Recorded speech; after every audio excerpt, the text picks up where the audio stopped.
The man was rock climbing. He just looked up at the sky. The next second, a dead body suddenly crashed straight onto his climbing rope. The impact of the fall dragged him down hard as well, and the expansion bolts on the rock wall instantly snapped off.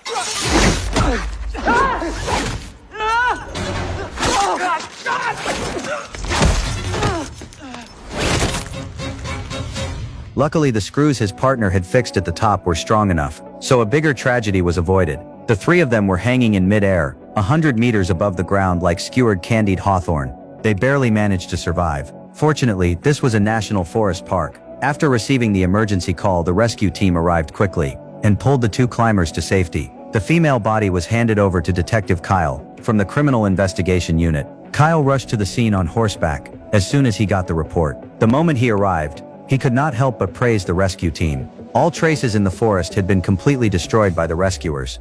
Now there was no way to identify any evidence left by the victim. Then Kyle asked the climbers to describe everything that had happened, but they knew nothing at all. When he asked where the girl's body was, the ranger Sean told him it was still hanging in mid-air. Seeing the dark clouds gathering in the sky, and the possibility of rain, Kyle knew the helicopter rescue team would not be able to work in this weather, so he put on a safety harness without hesitation and rappelled straight down the rock wall using a tripod anchor system. But the moment he saw the body up close, even Kyle, who was used to death and crime scenes, frowned. The woman had deep bone-exposed bite wounds from wild animals on her thigh. Her palms were full of black poplar wood splinters, and her whole body was covered in scratches from thorns and rocks. It was obvious she had been running for a long time in the wilderness. On her wrist was a bracelet with letter beads. Just as Kyle reached out to collect evidence, the bracelet suddenly broke, and the beads scattered into the forest below the cliff. After confirming there were no more clues on the body, he notified his team and had himself and the body pulled back up together. When the body was taken to the morgue,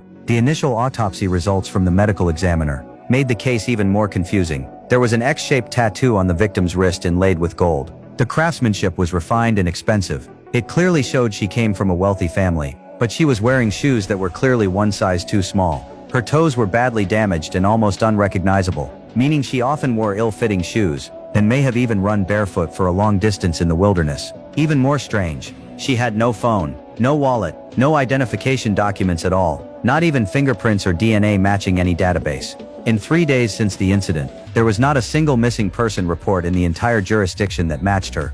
A rich girl raised in luxury. Why would she appear alone in such a remote wilderness? Why was she desperately running toward the top of a cliff? And what forced her into a fatal fall? No one could answer these questions. Kyle was certain of only one thing. The broken bracelet at the bottom of the cliff was the only key to unlocking the mystery. So that night, he rode alone down to the base of the cliff and spent over 3 hours searching through rocks and bushes until he finally found all the scattered beads one by one.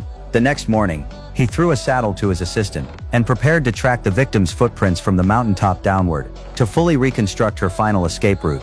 The handprints on the rocks and the uneven barefoot tracks in the mud looked like a trail drawn in strawberry jam. They followed the marks downward for most of the day, until an abandoned hunting supply cabin finally appeared in front of them.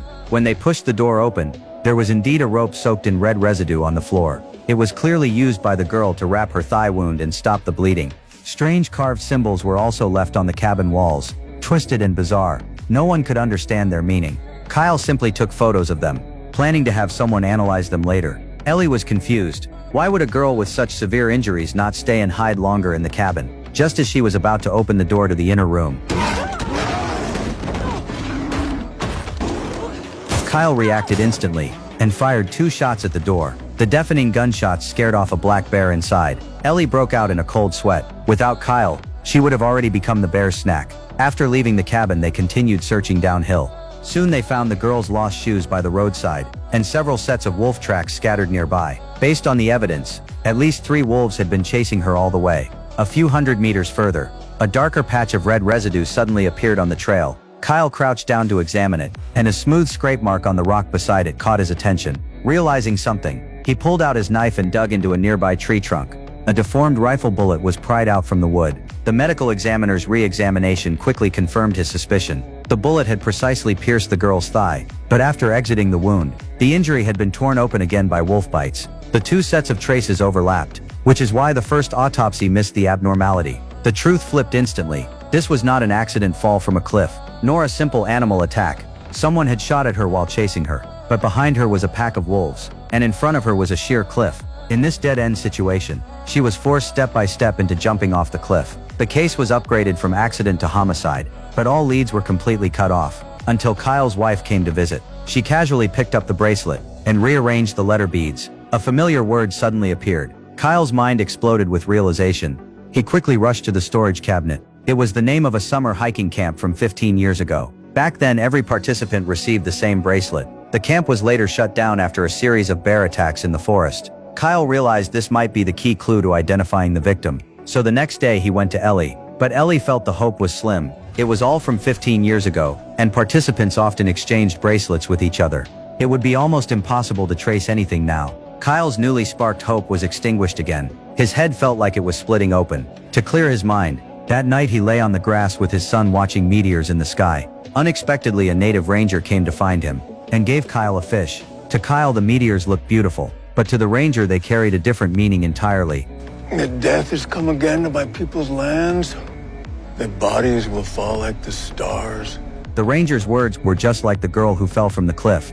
Every wound on her body was like a falling star. All mysteries had only just been revealed a little. And what exactly was the truth behind it all? We will continue digging deeper in the next episode.